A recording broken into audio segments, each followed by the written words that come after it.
Aujourd'hui, je voulais te faire une vidéo très importante sur l'astrologie. Comment fonctionne l'astrologie, tout simplement, qui peut être une question très légitime que se posent la plupart des gens, que peut-être toi-même tu te poses. L'astrologie a mauvaise presse, beaucoup de préjugés ont lieu par rapport à cette astrologie, à cette pratique, à cette discipline antique, ancestrale, qui a perduré jusqu'à nos jours. Alors, tout d'abord, je vais t'exposer ici 3 points fondamentaux. Le premier point, c'est tout simplement que l'astrologie n'est pas une science. Et ça, je pense que tu l'as remarqué sans trop de difficultés. Donc, beaucoup de gens, voilà, viennent en me disant l'astrologie c'est pas une science, c'est du flan, c'est fumeux.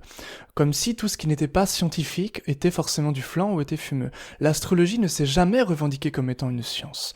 L'astrologie, ce n'est pas de l'astrophysique. En astrophysique, alors bien sûr je schématise, je grossis le trait, mais on va par exemple étudier les influences des astres entre eux. L'astrologie, ce n'est absolument pas ça. C'est-à-dire qu'on n'étudie pas du tout l'influence de la lumière par rapport à la Terre, mais on étudie la symbolique, on étudie le symbole, le sens, la signification, ce que cela veut nous dire. Lorsque, du point de vue de la Terre, une planète paraît être la plus proche, donc la plus lumineuse, eh bien qu'est-ce que cette lumière signifie et pas qu'est-ce que la lumière pourrait produire sur la Terre. C'est ce qu'on appelle une rétrogradation en astrologie, et effectivement une planète rétrograde eh bien, est plus puissante. Non pas parce que elle est parce que sa lumière est plus puissante sur la Terre, c'est pas ça du tout, c'est parce que le fait que la planète soit la plus lumineuse, eh bien, tout simplement, nous renseigne sur son effet, sur la puissance qui est plus effective. Et l'astrologie, c'est avant tout l'œil des Védas, c'est Jyotish, c'est la lumière en astrologie indienne. Et c'est vraiment ici cette idée qui est fondamentale. Si l'homme était né aveugle, il n'y aurait pas d'astrologie. Parce que l'astrologie est avant tout une observation du ciel, donc nous avons besoin du regard, nous avons besoin de nos yeux, et grâce à ces yeux, grâce à nos yeux, eh bien, on peut comprendre le sens. Et tu comprends bien ici qu'il n'y a absolument rien de scientifique dans cette approche. Donc ça, c'est fondamental de le comprendre, l'astrologie n'est pas de l'astrophysique, n'est pas une science du tout, absolument pas. C'est beaucoup plus proche d'un art. Les astrologues disaient, les anciens disaient, que l'astrologie c'était 50% de technique, c'est-à-dire de langage, puisque l'astrologie, alors on va y revenir, mais c'est le langage des astres, et 50% de méditation. On va revenir du coup à cette définition d'astrologie. Astrologie, donc astro, les astres, donc c'est-à-dire les planètes, les astres errants, c'est-à-dire tout simplement, alors étymologiquement, un planète ça veut dire astre errant, c'est tout simplement les astres qui bougent, et puis les astres fixes qu'on appelle des étoiles, tout simplement. Donc, logos, c'est le verbe, c'est le langage. Donc l'astrologue apprend le langage des astres, apprend ce langage. Et ce langage, eh bien, consiste en quoi ? Eh bien, en analogie, en symbolique. Et effectivement, c'est ce symbolisme, c'est cette analogie que l'astrologue va tenter à la fois d'étudier par la technique astrale, et en plus, eh bien, tout simplement par la méditation, et qui va venir raffiner tout simplement son intuition.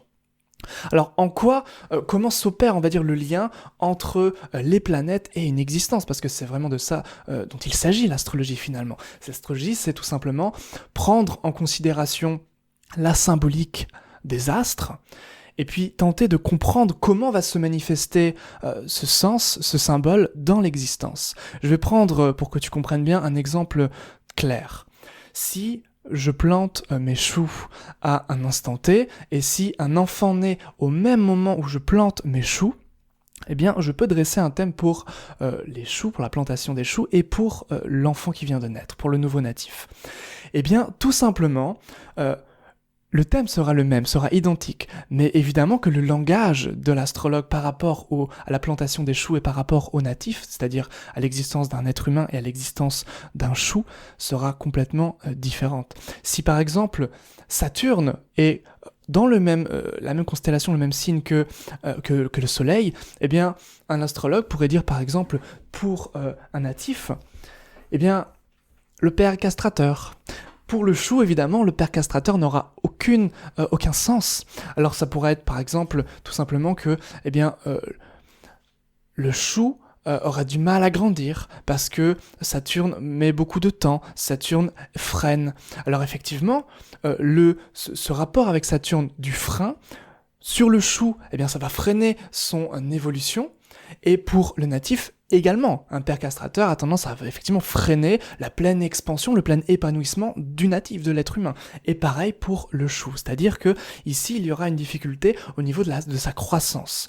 Bien sûr, ça va s'exprimer de manière différente, mais au niveau du thème, eh bien ça va être le même thème, exactement la même chose.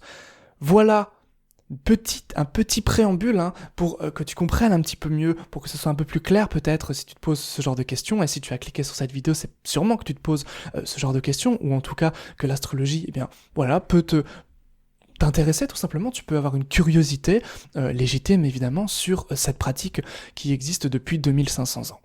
Donc, si tu désires aller encore plus loin dans ce questionnement, cette étude au niveau de l'astrologie, je t'invite à rejoindre mon canal Telegram, dont le lien sera en description, pour tout simplement te permettre de connaître peut-être les coulisses du métier d'astrologue, pour aider aussi tout simplement dans ton étude avec d'autres étudiants, d'autres élèves en astrologie. Et puis si tu désires recevoir du contenu supplémentaire, là où je partage mon meilleur contenu, je t'invite également à rejoindre mes emails privés, mes emails secrets, où tu retrouveras tout ce que je ne peux pas publier véritablement sur YouTube, parce que c'est quand même l'astrologie ici destinée à un grand public. Donc je te laisse cliquer sur le lien en description et on se retrouve tout de suite. Ciao.